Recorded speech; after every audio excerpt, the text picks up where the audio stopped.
혹시 이런 경험이 있으신가요? 진심으로 도와줬던 사람이 언젠가 아무 말 없이 당신 곁을 떠나버린 일 말입니다.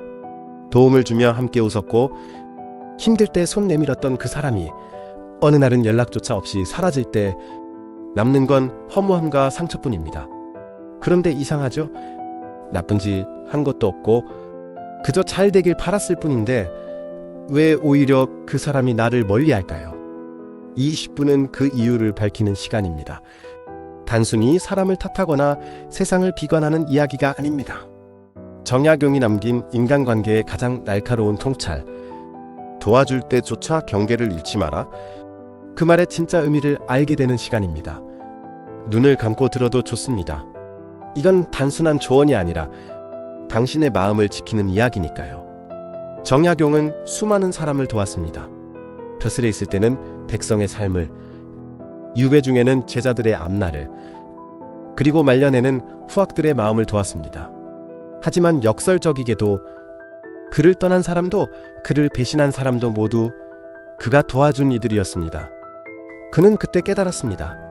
사람을 도울 때는 손을 내밀되 마음을 모두 내주지는 마라. 그는 인간관계의 본질을 이렇게 설명했습니다. 도움은 빚이 되고 빚은 거리감을 만든다. 도움을 받는 사람은 처음엔 고마워하지만 시간이 지나면 그 도움을 의무나 부담으로 느끼게 됩니다. 그때부터 마음은 어긋나기 시작합니다. 정약용은 인간의 마음을 누구보다 깊이 이해했습니다. 그는 말했습니다. 사람의 마음은 처음엔 감사로 가득하지만 오래 두면 그릇이 바뀐다. 고마움은 사라지고 부끄러움이 그 자리를 대신한다. 그는 그 부끄러움을 가장 위험한 감정이라 했습니다. 왜냐하면 부끄러움은 사람을 피하게 만들고 결국 도움을 준 사람을 피하게 만든다는 걸 알았기 때문이죠. 우리는 종종 착각합니다. 내가 진심으로 도와줬으니 그도 나를 진심으로 대하겠지. 하지만 정약용은 이렇게 경고했습니다. 진심은 거울과 같아서 비출 땐 고마움을 주지만 오래 두면 그 빛이 눈을 아프게 한다. 그 말은 당신의 선의가 누군가에게는 부담이 될 수도 있다는 뜻이었습니다. 정약용은 유배지 강진에서 이 진실을 몸으로 배웠습니다. 그를 따르던 제자 중에는 처음엔 눈물로 충성을 맹세하다가 세월이 흐르자 아무 말 없이 떠난 이들이 많았습니다. 그는 처음엔 분노했습니다. 내가 그들에게 무엇을 잘못했는가? 하지만 오래 생각한 끝에 깨달았죠. 도와주는 일에도 도가 있다. 그것은 상대의 삶을 대신 살아주지 않는 것이다. 정약용은 그때부터 도와주되 대신하지 않는다는 원칙을 세웠습니다. 그는 제자에게 이렇게 편지를 보냈습니다. 내가 내 대신 길을 걸어줄 수는 없다. 다만 네가 넘어지지 않게 불을 비춰줄 뿐이다. 그는 사람을 진심으로 돕는 법을 알고 있었습니다. 그건 손을 잡아주는 일이 아니라 길을 비춰주는 일이었습니다. 하지만 세상은 그 진심을 잘 모릅니다. 많은 사람들은 도와준다는 것을 책임진다로 착각합니다. 그러다 관계는 얽히고 마음은 무너집니다. 정약용은 그렇게 말했습니다. 도움은 인연을 맺지만 과한 도움은 인연을 끊는다. 그는 도와주는 순간에도 항상 거리를 두었습니다. 정이 깊을수록 선을 지켜라. 그게 그가 남긴 경고였습니다. 그는 이렇게 적었습니다. 정이란 물과 같아서 그릇이 없으면 흘러넘쳐 서로를 상하게 한다. 혹시 지금 당신도 누군가를 도우며 상처받고 있지 않으신가요? 내가 이렇게 했는데 왜? 그 마음 정약용은 이미 알고 있었습니다. 그는 말했습니다. 사람을 도울 땐 상대의 변화를 기대하지 마라. 도움의 순수함은 기대 없음에서 완성된다. 그 말이 처음엔 냉정하게 들릴지 모릅니다. 하지만 그게 진짜 따뜻한 사랑이었습니다. 왜냐하면 그 도움은 상대를 의존하게 만드는 게 아니라 독립하게 만드는 사랑이었기 때문입니다. 정약용은 진짜 도움은 상대를 빛나게 만드는 일이라고 했습니다.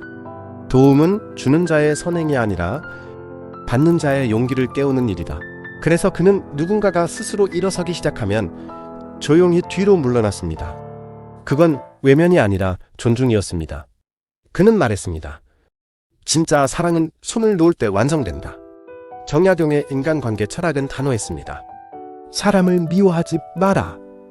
그러나 기준은 세워라. 그는 도와주면서도 경계를 잃지 않았습니다. 그 경계가 바로 자신을 지키는 선이었기 때문이죠. 그는 이렇게 말했습니다. 경계가 없는 사랑은 결국 원망으로 변한다. 이제 묻고 싶습니다. 당신은 지금 누구를 돕고 있나요? 그 도움 속에서 혹시 자신을 잃고 있지는 않나요? 정약용은 우리에게 이렇게 말하고 있습니다. 사람을 살리려다 자신을 잃지 말라. 그는 도와주는 법을 통해 사람보다 먼저 자신을 지키는 법을 배운 사람이었습니다. 그리고 바로 거기서 정약용은 하나의 기준을 세웠습니다. 도움에는 경계가 있고 그 경계를 지키는 것이 진짜 사랑이다. 그는 이렇게 말했습니다. 도와야 할 때와 물러서야 할 때를 아는 자만이 현자다. 정약용은 도움이란 단어 안에도 두 가지 얼굴이 있다고 봤습니다. 하나는 사람을 일으키는 도움이고 다른 하나는 사람을 망치게 하는 도움입니다. 그는 제자에게 이렇게 편지를 보냈습니다. 도움을 줄 땐 상대의 의지를 먼저 보라. 스스로 일어설 힘이 없는 사람에게 손을 내밀면 그 손이 쇠사슬이 된다. 그 말은 냉정해 보이지만 그 속엔 아주 따뜻한 진심이 담겨 있었습니다. 왜냐하면 그는 도움을 통한 의존을 가장 경계했기 때문입니다. 정약용은 이렇게도 말했습니다. 사람을 돕는 일은 불을 옮기는 일과 같다. 잘 옮기면 온기가 되고 잘못 옮기면 불씨가 된다. 그는 실제로 이런 경험을 여러 번 했습니다. 유배 중 그는 주변 사람들에게 많은 조언을 해주었습니다.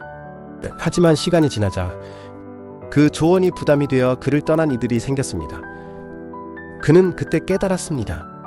선의에도 무게가 있다. 그 무게를 견디지 못하는 사람도 있다. 그 후로 그는 도움의 깊이를 조절하는 법을 배웠습니다. 누구에게는 길을 알려주고 누구에게는 방향만 비춰주며 누구에게는 그저 조용히 기다려주는 식이었죠. 그는 말했습니다. 사람마다 받아들일 수 있는 온도가 다르다.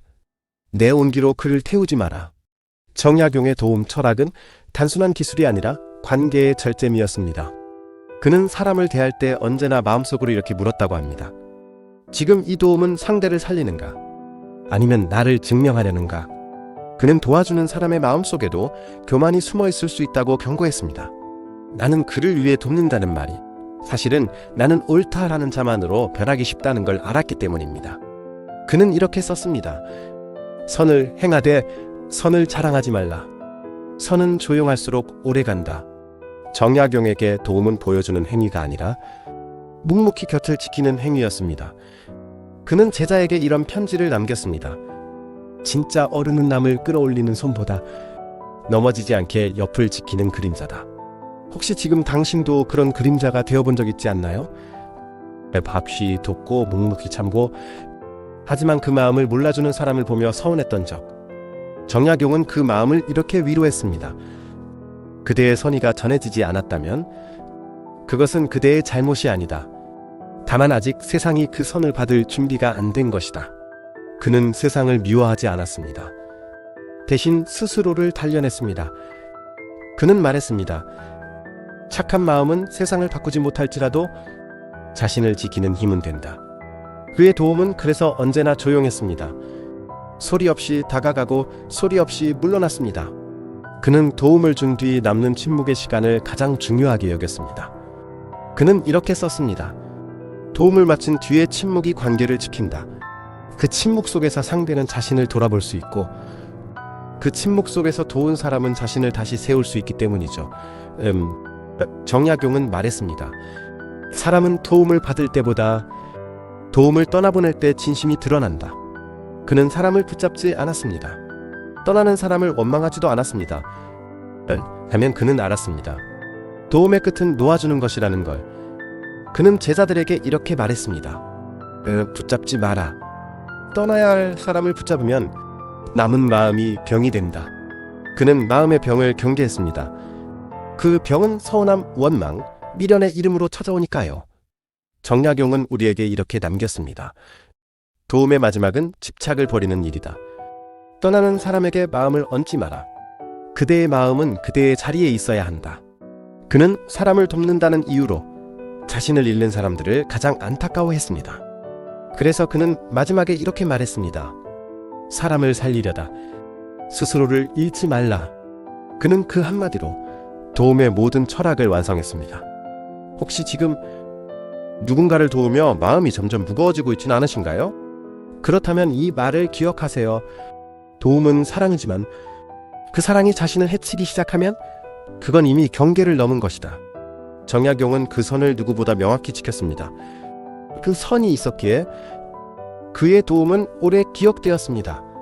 정약용은 그 선을 차가움이 아니라 지혜라고 불렀습니다. 그는 말했습니다. 차가운 거절은 상처를 남기지만 지혜로운 멈춤은 관계를 살린다. 그는 도움을 멈출 줄 아는 용기가 사람 사이의 관계를 지키는 가장 큰 미덕이라고 믿었습니다. 왜냐하면 도와주는 일보다 멈추는 일이 훨씬 더 어렵기 때문이었습니다. 정약용은 유배지에서도 도움을 멈춰야 했던 순간이 많았습니다. 제자들 중에는 그에게 모든 문제를 의지하려는 이들이 있었죠. 그는 그때마다 이렇게 말했습니다. 나는 너의 길을 비춰줄 수는 있지만 대신 걸을 수는 없다. 그는 스스로의 길을 걷지 않는 사람을 끝내 도울 수 없다고 생각했습니다. 그 이유는 단순했습니다. 의존은 도움의 변질이다.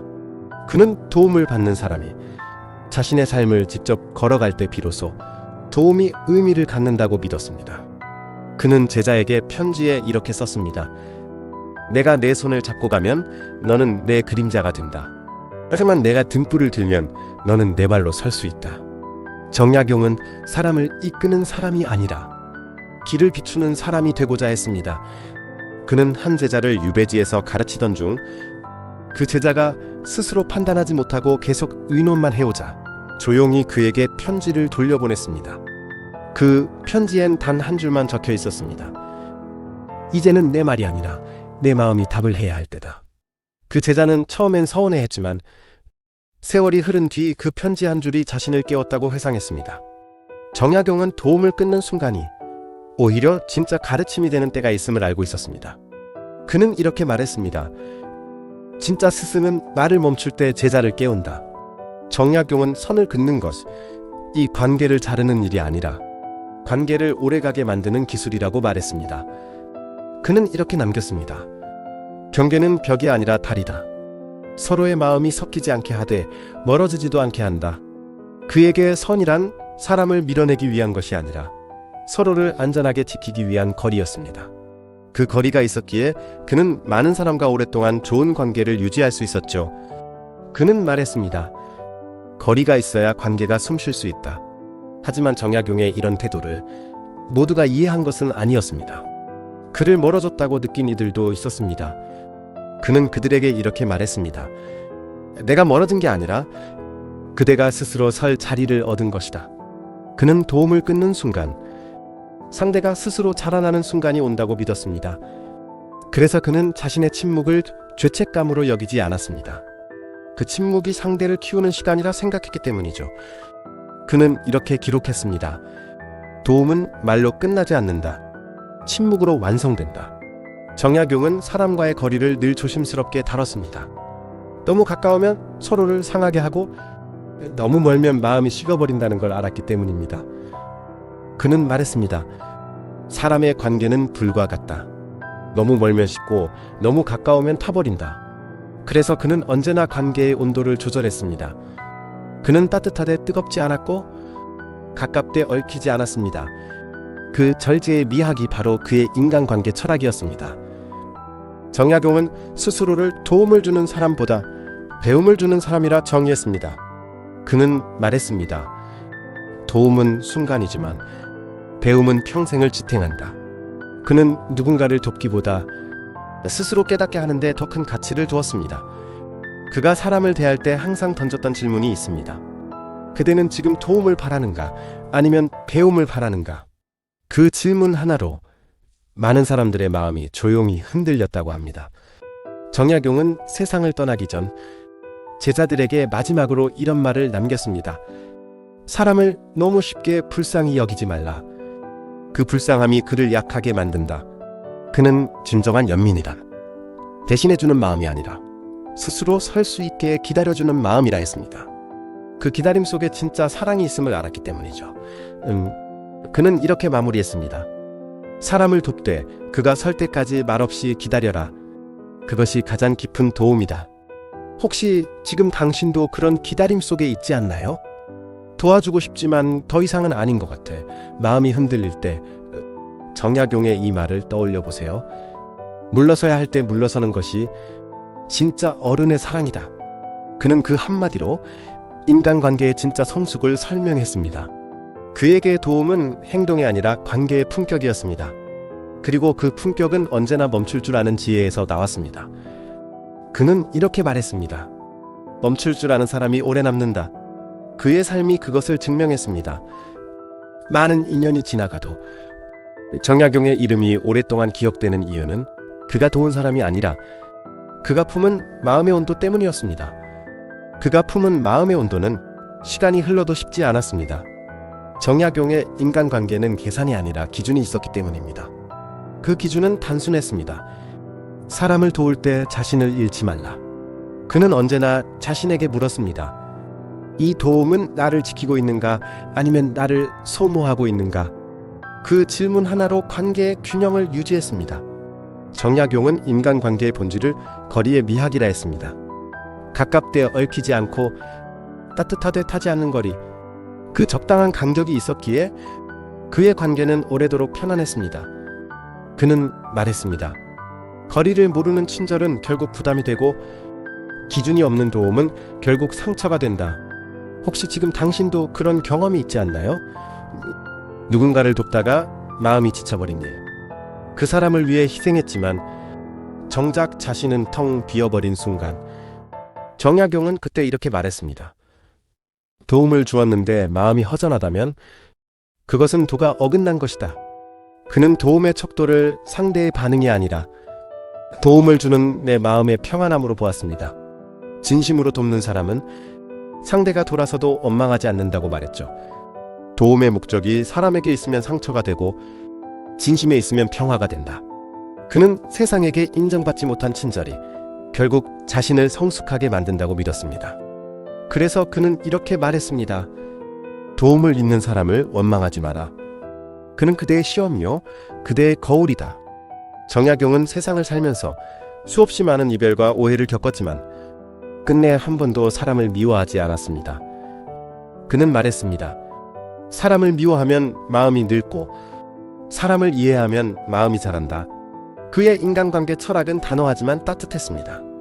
그는 도와주되 경계를 지키고 사랑하되 자신을 잃지 않았습니다. 그 균형이 바로 성숙한 마음의 형식이었습니다. 그는 또 이렇게 썼습니다. 사람을 돕는 일보다 더 중요한 일은 나 자신을 바로 세우는 일이다. 이제 정약용의 그 말을 우리 삶으로 가져와 볼 때입니다. 혹시 당신은 지금 누군가를 도우며 너무 많이 지쳐있지 않습니까? 착하게 사는 게 맞는 건지, 이렇게까지 해야 하는 건지 스스로에게 묻고 있는지도 모릅니다. 정약용은 그 마음을 잘 압니다. 그는 말했습니다. 착함은 미덕이지만 그 착함이 자신을 해친다면 그것은 미련이다. 그는 착한 사람일수록 경계를 배워야 한다고 했습니다. 도움을 주되 자신의 평화를 잃지 않는 것, 그게 진짜 선의 형태라고 했죠. 정약용은 세상에 이런 말을 남겼습니다. 도움은 사람을 살리고 기준은 나를 살린다. 그는 도움과 기준 두 축이 모두 있어야 관계가 무너지지 않는다고 말했습니다. 그 기준이 없으면 결국 선의가 상처가 되어 돌아오기 때문이죠. 그는 이렇게 경고했습니다. 경계 없는 선의는 독이 되어 돌아온다. 그 말은 냉정하지 않습니다. 오히려 진짜 따뜻한 사람만이 가질 수 있는 경고입니다. 그는 자신을 지켜야만 다른 사람도 제대로 도울 수 있다는 걸 알고 있었습니다. 내 마음이 먼저 무너지면 누구의 마음도 일으킬 수 없다. 정약용은 인간관계를 이렇게 마무리했습니다. 사람에게 상처받지 않으려면 마음의 울타리를 세워라. 그 울타리는 냉정이 아니라 나를 보호하는 지혜다. 그는 사랑을 단절이 아닌 균형의 예술로 보았습니다. 그 균형이 무너질 때 착한 마음은 고통으로 변하고 좋은 인연도 멀어집니다. 그는 이렇게 말했습니다. 사람을 돕는 일보다 더 어려운 일은 나 자신을 지키는 일이다. 그러나 그 일을 먼저 해야 사람을 오래 도울 수 있다. 이제 당신에게 묻고 싶습니다. 지금 당신의 선의는 어디에 있나요? 좋은 풀을 사람을 살리고 있나요? 아니면 당신을 갉아먹고 있나요? 정약용은 이렇게 속삭입니다. 착함은 빛나야지 달아 없어져선 안 된다. 그의 이 한 문장은 수백 년이 지나도 여전히 유효합니다. 왜냐하면 그것이 인간관계의 본질이기 때문입니다.